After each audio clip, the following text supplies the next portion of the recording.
This 23rd trading week of 2012 comes to a close with investors monitoring events in Greece and Spain, while investment banks and exchanges continue to point fingers and answer tough questions about the Facebook IPO. Hi, I'm Kristin Bianco, and welcome to the weekly market wrap for Friday, June 8th, 2012. The S&P 500, the Dow Jones Industrial Average, and the Nasdaq were all higher for the week. Crude oil futures are about even for the week, trading at around $83.28 per barrel on Friday afternoon. Gold futures are lower, trading at $1,592.55 an ounce in afternoon trading.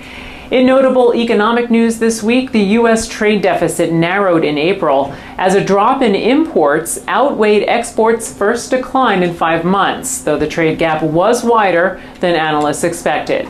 In corporate news this week, Dollar General announced it earned $213.4 million or 63 cents per share for its most recent fiscal quarter. That's up from $157 million or 45 cents per share in the same period of last year. Revenue was up 13% to $3.9 billion. Analysts had expected earnings of 60 cents per share.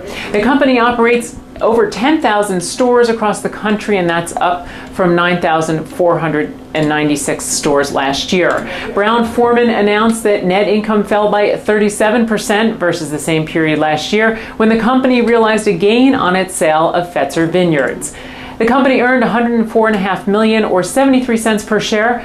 That's compared to a $165.4 million or $1.13 per share in the same period of last year.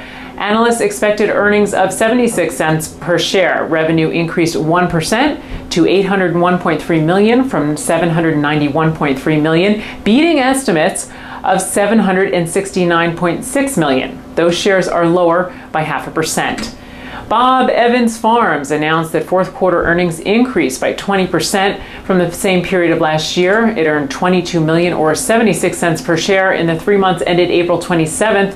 That's compared to $18.4 million or 60 cents per share in the same period of last year. Excluding one-time items, the company said fourth quarter earnings were 80 cents per share. Revenue was $413.5 million, down 1%. from $418.7 million in fiscal 2011.